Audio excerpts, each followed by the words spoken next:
Welcome to the Case For. I'm your host, Matt Campobasso. Today, I want to talk about something that really lands with me in two places, as a lawyer and as a dad. So, as you may have seen last week, Australia became the first country on December 10th to implement a social media ban for children under the age of 16. In doing so, it ordered 10 of the major social media platforms operating in Australia to immediately block access for children under 16 or to face fines in the millions of dollar range. Those platforms include TikTok, YouTube, Instagram, and Facebook. In its simplest form, the ban aims to protect young people from online harm and to promote healthier childhoods. Now, in Australia, this ban has been widely celebrated. They lit up the Sydney Harbour Bridge in green and gold. Around the globe, I think it's being received with optimism, but a little bit of, hey, is this really going to work? So, depending on who you ask, it's really either a bold act of protection or an overreach that will never work. And I'll be honest, when I first read the news, I didn't think about politics right out of the gate. I actually thought about my kids. I have three kids, as I've talked about on this podcast. I have a 16-year-old son, I have a 12-year-old daughter, and I have a 7-year-old daughter. So I've been a dad for over 16 years. And as I've talked about vulnerably here, I'm still learning how to do that every single day. And each one of my kids is a completely different mix of personality, sensitivity, curiosity, and vulnerability, as all kids are. My kids are growing up in a world where social media isn't this flashy new thing that adults are trying out. It's literally the water that they swim in. It's where their friends are. It's how they're seen. It's part of how they're measured. And as a dad, I feel this constant tension. On one hand, I want my kids to feel like they belong. I don't want them to be the weird kids who have no idea what their peers are talking about. But on the other hand, I don't want to hand their developing brains over to corporations whose entire business model is, how do we keep you here a little bit longer and longer and longer? So today's case is this. I want to make the case, and I'm not the first to do it, and I surely won't be the last, but I want to make the case for protecting our kids from social media. And I'm not just talking about laws. I'm talking about you and me as parents and uncles and aunts, coaches, mentors, teachers, the adults in the room. I want to talk about what social media is really doing to kids, why they just need to learn how to manage it is not the slam dunk argument that most adults might think it is, and how it hits differently at 16 or 12 or 7, and what protecting them can look like in real life. Not bubble wrapping them, not raising them in a cabin with no Wi-Fi, but really truly protecting them. So let's step into it. Let's start with this. For a long time, we in this world have treated social media like a toy. It was fun, it was new, kind of silly. We used it to share baby pictures and bad vacation photos and status updates about what we had for breakfast. And for kids, it looked like entertainment, like TV plus texting plus a popularity scoreboard. But over the last decade, that picture has gotten a lot clearer and uglier. We now know that heavy social media use, especially for teens, is associated with higher rates of anxiety, depression, sleep problems, body image issues, and self-harm. Multiple large studies, plus the US Surgeon General, have basically raised their hand and said, we cannot confidently say this is safe for kids. And that's where the metaphor shifts. This isn't a toy anymore. It's a product a lot closer to something like tobacco or gambling. You have a powerful addictive system, engineered by extraordinarily smart people, run through an algorithm that's constantly testing what keeps you watching, what makes you react, what makes you angry, what makes you click. And for kids, that system is aimed at a brain that is still under construction.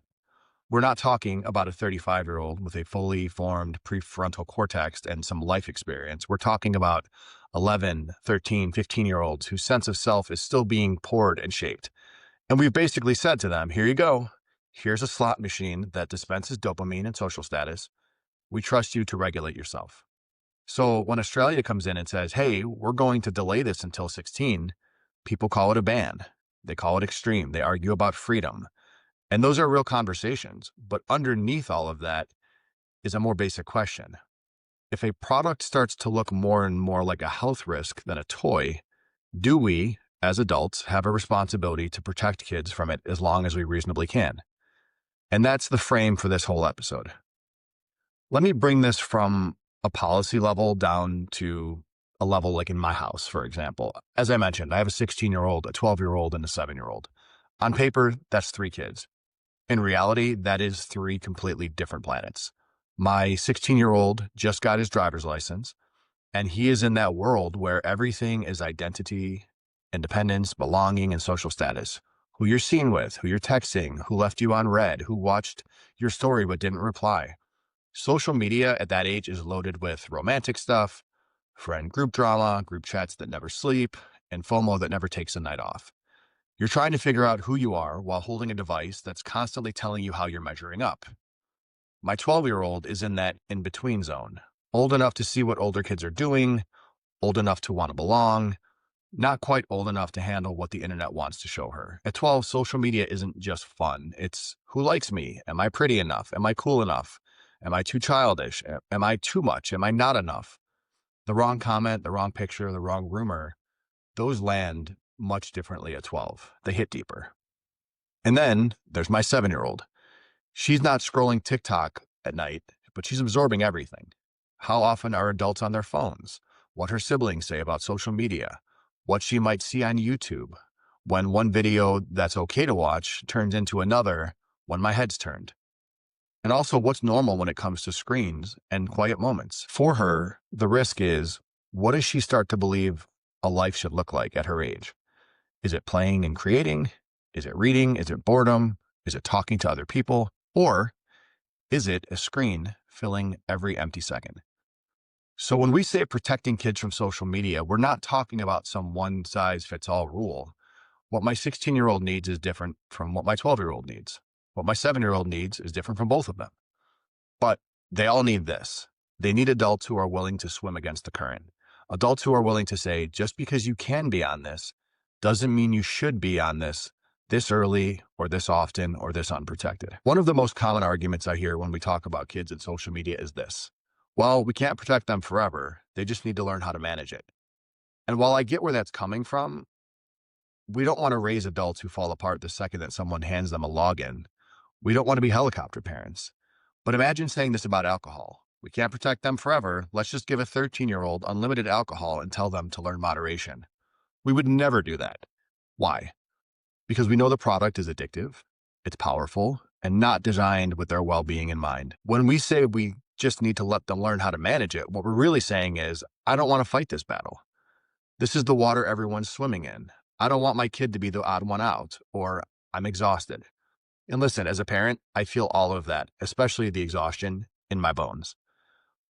But our kids are not learning moderation in a neutral environment. They're trying to be responsible on platforms where the algorithm knows more about their interests, insecurities, and patterns than we do as their parents. The goal is not to help this kid become healthy and whole. The goal is to keep them on this app. The algorithm does not care if it's serving your child inspiring art, eating disorder content, study tips, self-harm videos, funny memes, pornography, conspiracy theories. All it cares about is what keeps their eyes on the screen. So the idea that a 13-year-old is going to white-knuckle their way to a balanced, mindful relationship with that kind of a system, while the entire social world is also on it, it feels delusional. So that doesn't mean that we throw our hands up. It means we tell the truth. This thing is not neutral. It's not designed primarily for your good. And it's asking more of you than you're developmentally ready to give. Our job as parents isn't to teach kids how to be stoic consumers of harmful systems. Our job is to change the environment enough that they have a fighting chance. Let's talk about what this actually does to kids on the inside. When you're a teenager, especially a teenage girl, but boys feel this too, social media becomes one big comparison machine. You're seeing perfected bodies, filtered faces, curated lifestyles, highlight reels of vacations and relationships and success. I know a lot of adults who aren't equipped to manage that sort of intake of information. But as a kid, you're taking all of this in while you're sitting in your room with your unfiltered face, your normal body, on a very average Tuesday. Study after study has found that heavy social media use is tied to increased feelings of inadequacy, worse body images, and higher rates of depression, especially for adolescent girls. But it's more than just, I don't look like her. It's, everyone else seems to be having fun. Why do I feel so alone? Everyone else seems to know who they are on this thing. Why don't I? All of these people have their friends in their group. Where is mine? And that doesn't turn off at night. It's 24/7.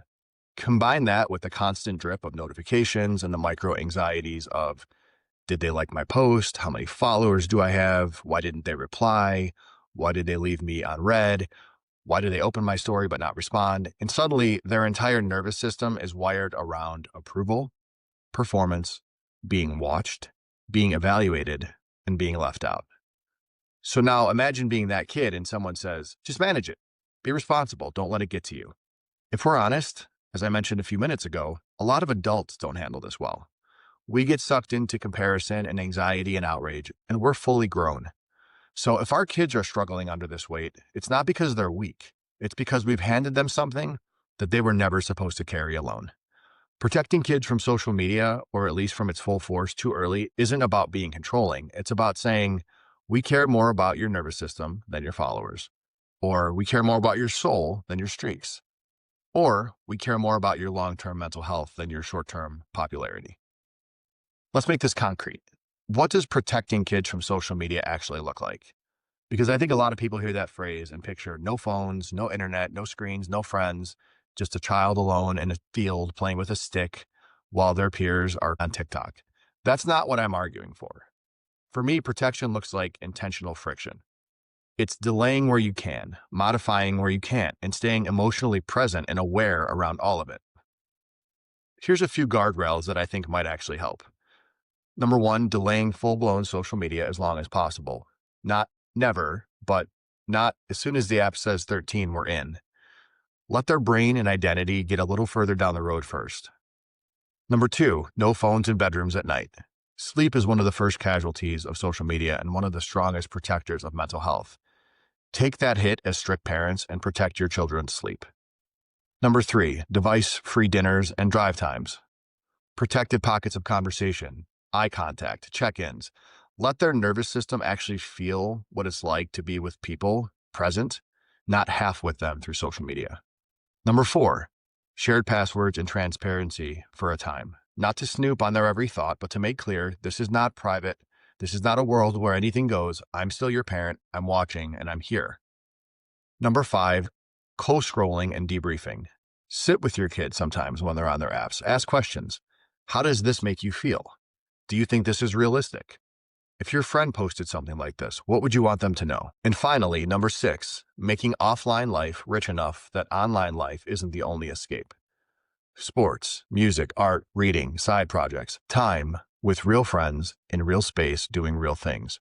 Protection is not about building a bunker and hiding from the world. It's about building enough structure that your kids don't get swept downriver before they even know how to swim.